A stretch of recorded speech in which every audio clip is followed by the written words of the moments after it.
నమస్కారం. మాఘాల్ న్యూస్ కి స్వాగతం. ప్రతిరోజు 6 దేశాల తాజా వార్తలు మీకు అందించబడుతున్నాయి.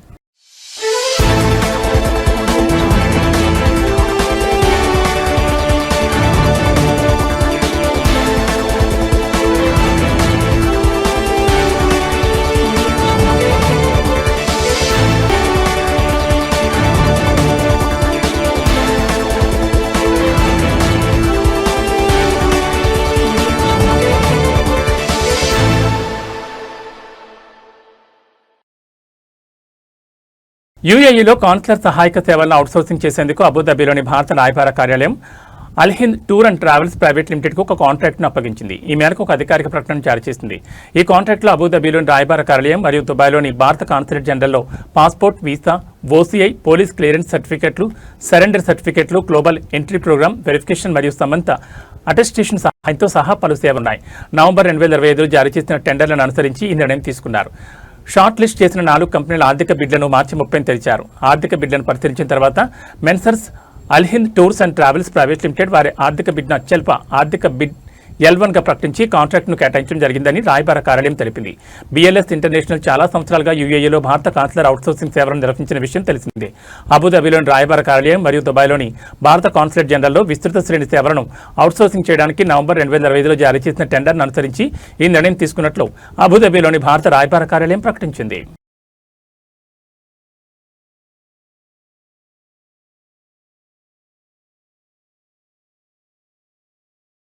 రియల్ ఎస్టేట్ బ్రోకరేజ్ కార్యకలాపాన్ని నియంత్రించడానికి ఉద్దేశించిన 2017 నాటి చట్టం నెంబర్ 22లోని కొన్ని నిబంధనలు సవరించే ముసాయిదా చట్టాన్ని షురా కౌన్సిల్ సమీక్షించింది. ఈ ముసాయిదా చట్టాన్ని ప్రభుత్వం సూచించగా దీన్ని షురా కౌన్సిల్ న్యాయం మరియు శాసన వ్యవహారాల కమిటీ అధ్యయనం చేసి కౌన్సిల్కి నివేదిక సమర్పించింది. రియల్ ఎస్టేట్ లీజులకు సంబంధించి 2008 నాటి చట్టం నెంబర్ 4లోని కొన్ని నిబంధనలు సవరించే ముసాయిదా చట్టంపై న్యాయ మరియు శాసన వ్యవహారాల కమిటీ నివేదికను సమీక్షించి దానిలో నిబంధనలను చర్చించిన అనంతరం కౌన్సిల్ దాన్ని ఆమోదించి ప్రభుత్వానికి రిఫర్ చేసింది. వయోవృద్ధులకు సేవలు మరియు ప్రత్యేక హక్కుల కల్పనకు సంబంధించిన ప్రతిపాదనపై సామాజిక వ్యవహారాలు, కార్మిక మరియు గృహ నిర్మాణ కమిటీ సమీక్షించింది. దీంతో పాటు పలు అంశాలపై కౌన్సిల్ చర్చించింది.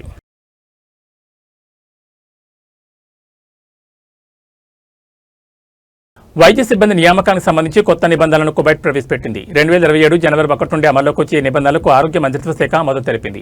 ఈ కొత్త నిబంధనల ప్రకారం రెసిడెంట్ ఫిజిషియన్ లేదా రిజిస్టర్డ్ అసిస్టెంట్ వంటి పదవుల్లో నియామకానికి ముందుగా కొత్తగా పట్టభద్రులైన డాక్టర్లు జాతీయ లైసెన్సింగ్ పరీక్షల్లో ఉత్తీర్ణత సాధించాల్సి ఉంటుంది. హ్యూమన్ మెడిసిన్లో పట్టభద్రులైన వారికి కువైటీ మెడికల్ లైసెన్సింగ్ ఎగ్జామినేషన్ KMLEలో ఉత్తీర్ణత సాధించడం తప్పనిసరి కాగా డెంటిస్ట్రీ పట్టభద్రులు కువైటీ డెంటల్ లైసెన్సింగ్ ఎగ్జామినేషన్ KDLEలో ఉత్తీర్ణత సాధించాలి. ఈ పరీక్షలను పర్యవేక్షించడానికి మరియు నియంత్రించడానికి వీలుగా కువైట్ ఇన్స్టిట్యూట్ ఫర్ మెడికల్ స్పెషలైజేషన్స్కు అనుబంధంగా ఒక కువైట్ పరీక్షా మండలిని ఏర్పాటు చేయనున్నారు. ఈ మండలికి ఇన్స్టిట్యూట్ సెక్రటరీ జనరల్ అధ్యక్షత వహిస్తారు. ఇందులో ప్రముఖ విద్యావేత్తలు, ఆరోగ్య సంరక్షణ నిపుణులు సభ్యులుగా ఉంటారు. వైద్యులు కఠినమైన అంతర్జాతీయ ప్రమాణాలను అందుకునేలా వృత్తిపరమైన లైసెన్సింగ్ వ్యవస్థను ఆధునీకరించాలని తమ విస్తృత దృక్పథానికి ఈ చర్య అనుగుణంగా ఉందని ఆరోగ్య మంత్రిత్వ శాఖ పేర్కొంది.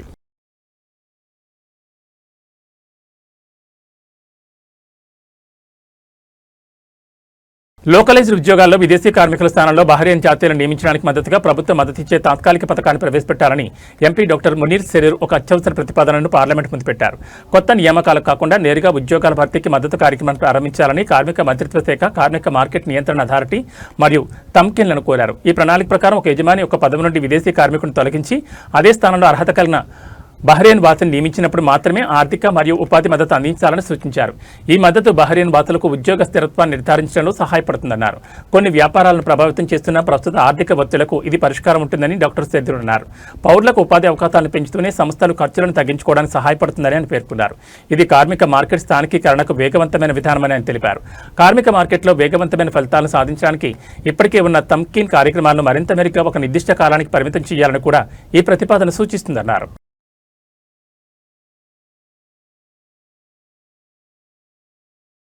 కార్మిక చట్ట నిబంధనలను ఉల్లంఘించిన 14 రిక్రూటింగ్ ఆఫీసర్లను మానవ వనరులు మరియు సామాజిక అభివృద్ధి మంత్రిత్వ శాఖ సీజ్ చేసింది.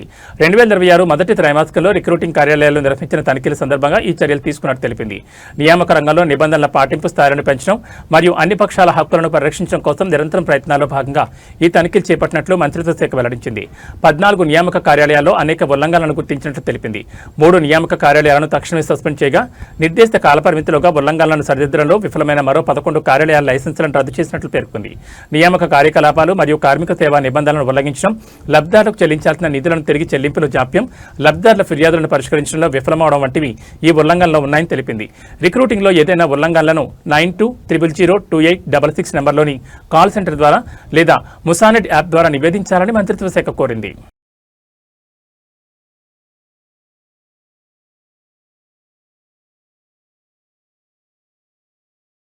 ప్రముఖ కువైట్ నటి హయత్ అల్ ఫహద్ కన్మూశారు. ఆమె గత కొంతకాలంగా ఆరోగ్యపరమైన సమస్యలతో బాధపడుతున్నారు. 6 దశాబ్దాలుగా ఆమె కళారంగానికి సేవలందిస్తున్నారు. The lady of the Gulf screen అనే పేరుతో ప్రాచుర్యం పొందారు. ఈ ప్రాంతపు కళారంగంలో అత్యంత ప్రముఖ వ్యక్తుల్లో ఒకరిగా గుర్తింపు పొందారు. టెలివిజన్, నాటక రంగం మరియు సినిమా రంగాల్లో పనిచేసిన ఆమె అనేక పాత్రలను పోషించి ప్రేక్షకులను మెప్పించారు. హయత్ అల్ ఫహద్ తన కళా ప్రస్థానాన్ని బు జుసూమ్ ఫ్యామిలీ అనే ధారావాహికతో ప్రారంభించారు. ఆ తర్వాత విక్టిమ్ అనే నాటకం ద్వారా రంగస్థలంపై అడుగుపెట్టి అనంతరం చాలుడే ఓ సముద్రమా అనే సినిమాతో సినిమా రంగంలో అడుగుపెట్టారు. తన కెరీర్లో అబ్దుల్ హుస్సేన్, అబ్దుల్ రిధా, సాద్ అలే ఫరాజ్, సుబాద్ అబ్దుల్లా, గనీమ్ అల్ సలేహ్, ఖలీద్ అల్ నఫీసీ మరియు మహమ్మద్ అల్ మన్సూర్ వంటి ప్రముఖ నటీనటులతో కలిసి నటించారు. ఆమె మృతికి పలువురు సంతాపం ప్రకటించారు. తనతో ఉన్న అనుబంధాన్ని గుర్తు చేసుకుంటూ సోషల్ మీడియాలో పోస్టులు పెట్టారు.